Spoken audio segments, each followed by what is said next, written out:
As the fall semester winds down, many college students are starting to realize the school they're at just isn't the right fit.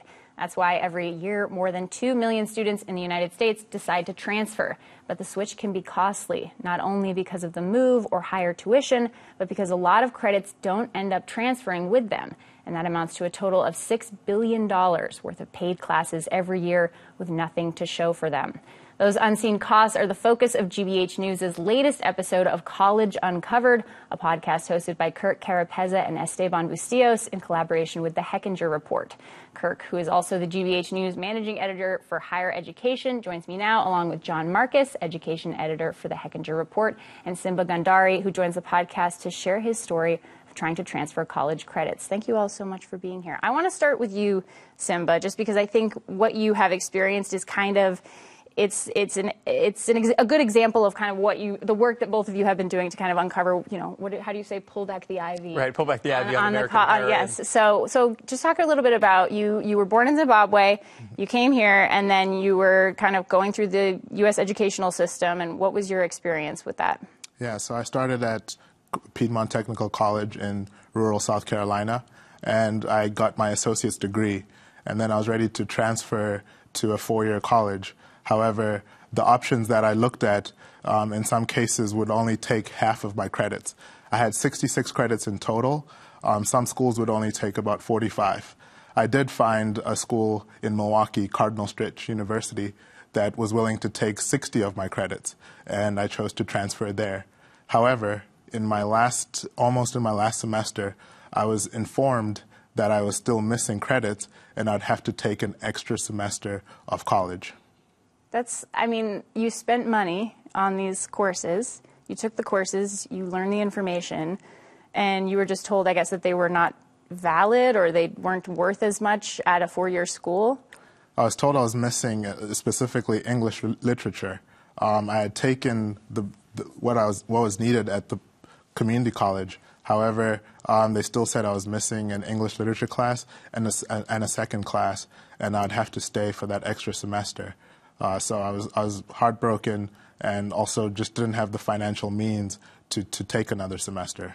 Did you have any kind of guidance through that process? Like, did anybody tell you that was how it was going to be or help you to kind of navigate that? At the beginning of every semester, a few weeks before each semester started, I would meet with a guidance counselor who would guide me towards that. So it was a surprise with the semester to go to find out that I was still missing some credits.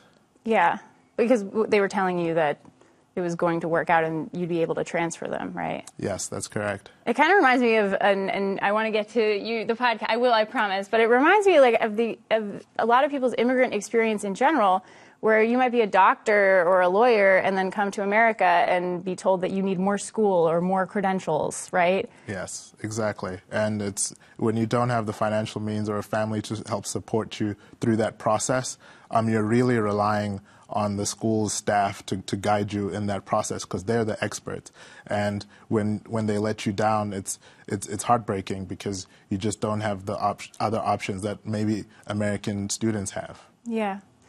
So why this story? I mean, you've covered so many great stories. I think everyone should listen to this podcast. Anybody who is in college or applying to college or has a child in college or has always had a suspicion that college is a scam.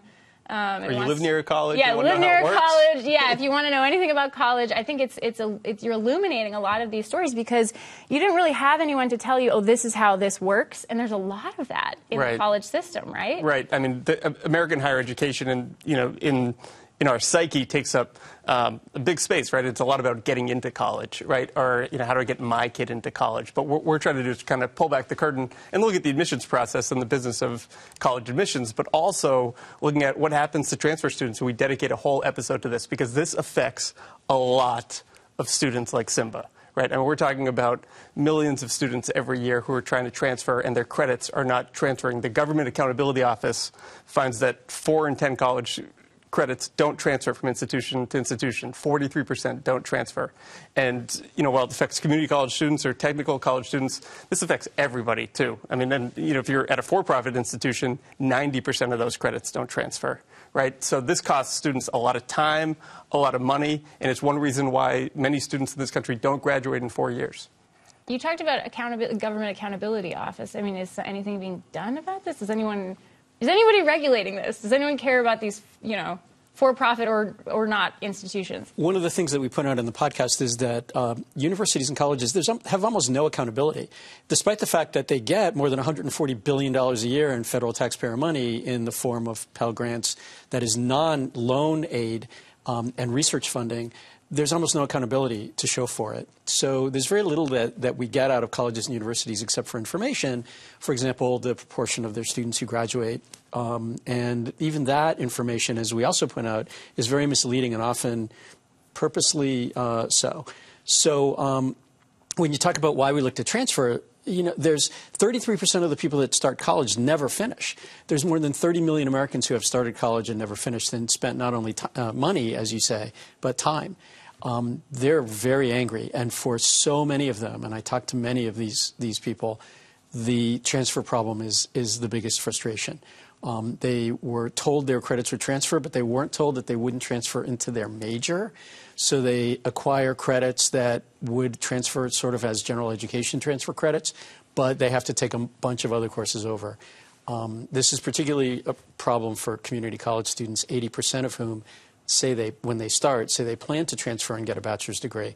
I think it's only about 12% do actually manage to succeed in doing that. And in terms of accountability, when you talk to college presidents about this, a lot of them will say, oh, well, our students are swirling, or they don't really want to get a degree. But when you survey community college students, 80, 90% of them say they want to earn a bachelor's degree. They want to go on and get that bachelor's degree, but for various reasons, they're not getting through. Their credits aren't being transferring. In this episode, we also feature another student who earned an associate's degree while he was still in high school in Brockton. Full associate's degree. He enrolls at the University of Chicago. They accepted 0 credits. And when we called to ask why, they just basically said, we don't take credits from institutions that don't grant bachelor's degrees. But they are accepting AP credits from high schools, right? So it becomes an equity issue. Well, I was going to mention the AP credits as well, because that's a promise that a lot of colleges make, is that your AP credits will transfer over. And when I went into college, I realized, oh, that's not always true.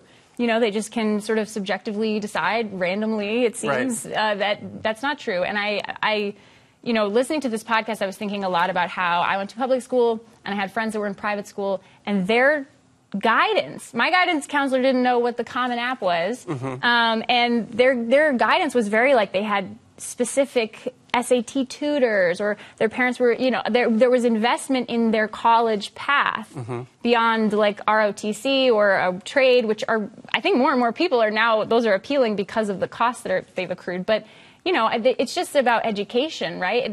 There's just no access to that. There's just all these things that everyone is just supposed to know, and nobody talks about it. Well, there's access to that for some people who can afford private consultants and private college counselors. The other issue is that four-year universities don't really have much of an incentive to accept these credits, because they want students to take courses and pay them for courses and enroll there. So it's a system that just isn't getting, it doesn't work, and it isn't getting any better. We spoke to a researcher, and she told me, there's a big incentive to accept students. There's not a big incentive to accept all of their credits. There's a big incentive to accept students, which you address in another episode of the podcast, where you talk about how a lot of people who can't get in the first round can get in later as sophomores. And that includes people that, maybe they wanted to bring in for it's both diverse candidates that maybe didn't make it in, and then maybe the children of staff or people that weren't necessarily academically at that level but could come in and slide in on the second year. Why is that? So staff, alumni, donors, those students who can't get in the first year are encouraged to go somewhere else for a year and then come back as sophomores, as you say. That way, there's several reasons that universities do this. One quarter of freshmen don't come back as sophomores. That's where the dropout rate is essentially between freshman and sophomore year. So universities need to fill those seats in the sophomore year. So they just have a sort of what is essentially a waiting list of students who are somewhere else for freshman year, come back as sophomores. The other reason that universities do it this way, tell people to come back as sophomores who might not initially qualify for admission, is that the rankings in U.S. News and other very influential rankings measure the quality of the incoming freshmen. They don't care about transfer students. So those students aren't reflected in the rankings if they don't start as a freshman. Okay, but even if you transfer, your credits may not transfer, even in that case.